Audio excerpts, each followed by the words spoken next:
யோவான் நற்செய்தி அதிகாரம் 7. இயேசு கலிலேயாவில் நடமாடி வந்தார். யூதர்கள் அவரை கொல்ல வழி தேடிக் கொண்டிருந்ததால் அவர் யூதேயாவில் நடமாட விரும்பவில்லை. யூதர்களின் கூடார விழா அண்மையில் நிகழவிருந்தது. இயேசுவின் சகோதரர்கள் அவரை நோக்கி, நீர் இவ்விடத்தை விட்டு யூதேயா செல்லும். அப்போது உம் சீடர்கள் நீர் புரியும் செயல்களை காண முடியும். ஏனெனில் பொது வாழ்வில் ஈடுபட விரும்பும் எவரும் மறைவாக செயல் புரிவதில்லை. நீர் இவற்றையெல்லாம் செய்வதால் உலகுக்கு உம்மை வெளிப்படுத்தலாமே என்றனர். ஏனெனில் அவருடைய சகோதரர்கள் கூட அவரிடம் நம்பிக்கை கொள்ளவில்லை. இயேசு அவர்களிடம், எனக்கு ஏற்ற நேரம் இன்னும் வரவில்லை. உங்களுக்கு எந்த நேரமும் ஏற்ற நேரம்தான். உலகு உங்களை வெறுக்க இயலாது, ஆனால் என்னை வெறுக்கிறது. ஏனெனில் உலகின் செயல்கள் தீயவை என்பதை நான் எடுத்துக்காட்டி வருகிறேன். நீங்கள் திருவிழாவுக்கு போங்கள். நான் வரவில்லை, ஏனெனில் எனக்கு ஏற்ற நேரம் இன்னும் வரவில்லை என்றார். அவ்வாறு சொன்ன அவர் கலிலேயாவிலேயே தங்கிவிட்டார். தம் சகோதரர்கள் திருவிழாவிற்கு போன பின் இயேசுவும் சென்றார். ஆனால் அவர் வெளிப்படையாக அன்றி மறைவாகச் சென்றார். திருவிழாவின் போது அவர் எங்கே என்று யூதர்கள் இயேசுவை தேடினார்கள். மக்கள் கூடியிருந்த இடங்களிலெல்லாம் இயேசுவை பற்றி காதோடு காதாய் பலவாறு பேசிக் கொண்டனர். சிலர் அவர் நல்லவர் என்றனர். வேறு சிலர், இல்லை, அவர் மக்கள் கூட்டத்தை ஏமாற்றுகிறார் என்றனர். ஆனால் யூதர்களுக்கு அஞ்சியதால் எவரும் அவரை பற்றி வெளிப்படையாக பேசவில்லை. பாதி திருவிழா நேரத்தில் இயேசு கோவிலுக்கு சென்று கற்பிக்கத் தொடங்கினார். படிப்பற்ற இவருக்கு இத்துணை அறிவு எப்படி வந்தது என்று யூதர்கள் வியப்புற்றார்கள். இயேசு மறுமொழியாக, நான் கொடுக்கும் போதனை என்னுடையது அல்ல, அது என்னை அனுப்பியவருடையது. அவருடைய திருவுளத்தின்படி நடக்க விரும்புவோர் இப்போதனை கடவுளிடமிருந்து வருகிறதா அல்லது அதனை நானாக கொடுக்கிறேனா என்பதை அறிந்து கொள்வர். தாமாக பேசுபவர் தமக்கே பெருமை தேடிக் கொள்கிறார்.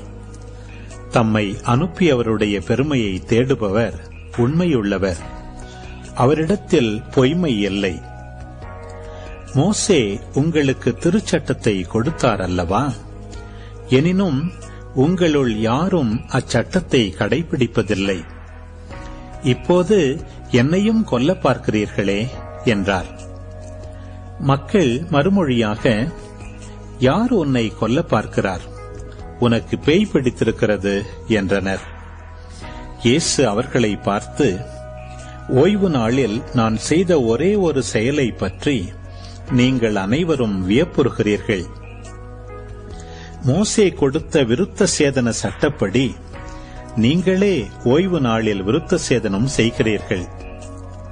உண்மையில் விருத்த சேதனம் மோசேயிடமிருந்து வந்தது அல்ல, அது நம் மூதாதையர் காலத்திலிருந்தே உள்ளது.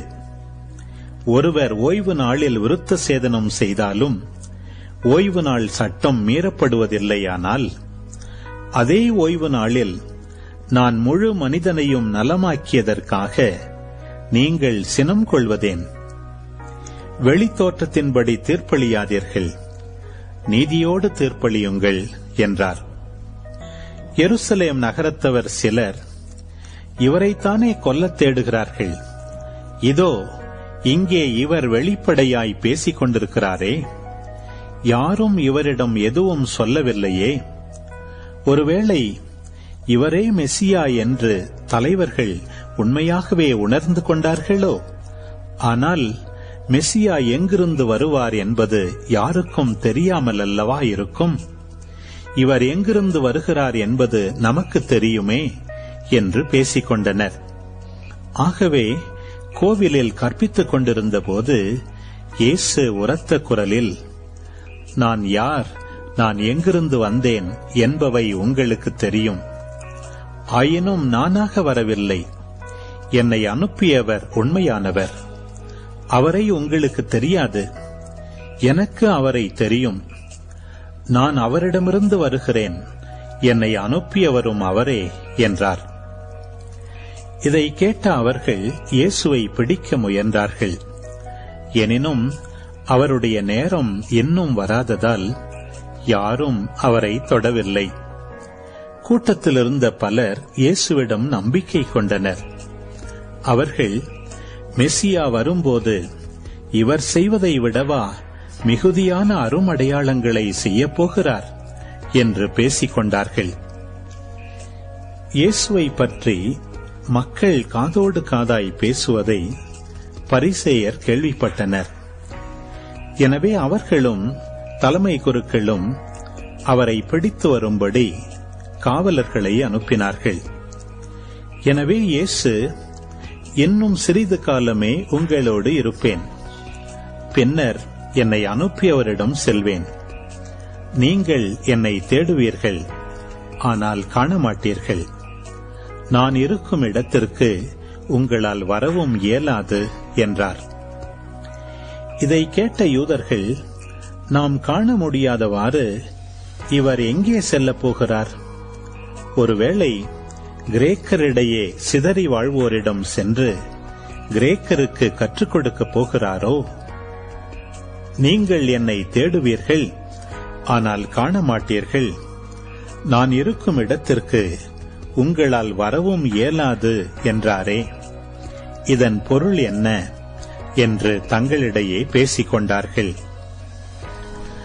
திருவிழாவின் இறுதியான பெருநாளில் இயேசு எழுந்து நின்று உரத்த குரலில், யாரேனும் தாகமாயிருந்தால் என்னிடம் வரட்டும், என்னிடம் நம்பிக்கை கொள்வோர் பருகட்டும். மறைநூல் கூறுவது போல் அவருடைய உள்ளத்திலிருந்து வாழ்வு தரும் தண்ணீர் ஆராய் பெருக்கெடுத்து ஓடும் என்றார். தம்மிடம் நம்பிக்கை கொண்டிருப்போர் பெறப்போகும் தூய ஆவியை குறித்தே அவர் இவ்வாறு சொன்னார். தூய ஆவி இன்னும் அருளப்படவில்லை, ஏனெனில் இயேசு மாட்சிப்படுத்தப்படவில்லை. கூட்டத்தில் சிலர் இவ்வார்த்தைகளை கேட்டு, வரவேண்டிய இறைவாக்கினர் உண்மையில் இவரே என்றனர். வேறு சிலர், மெசியா இவரே என்றனர். மற்றும் சிலர், கலிலேயாவிலிருந்தா மெசியா வருவார்? தாவீதின் மரபிலிருந்தும் அவர் குடியிருந்த பெத்லெகேம் ஊரிலிருந்தும் மெசியா வருவார் என்றல்லவா மறைநூல் கூறுகிறது என்றனர். இப்படி அவரை குறித்து மக்களிடையே பிளவு ஏற்பட்டது. சிலர் அவரை பிடிக்க விரும்பினர், ஆனால் யாரும் அவரை தொடவில்லை. தலைமை குருக்களும் பரிசேயர்களும் அனுப்பியிருந்த காவலர்கள் அவர்களிடம் திரும்பி வந்தார்கள். அவர்கள் காவலர்களிடம், ஏன் அவனை பிடித்துக் கொண்டு வரவில்லை என்று கேட்டார்கள். காவலர் மறுமொழியாக, அவரைப் போல எவரும் என்றுமே பேசியதில்லை என்றனர். பரிசேயர் அவர்களை பார்த்து, நீங்களும் ஏமாந்து போனீர்களோ?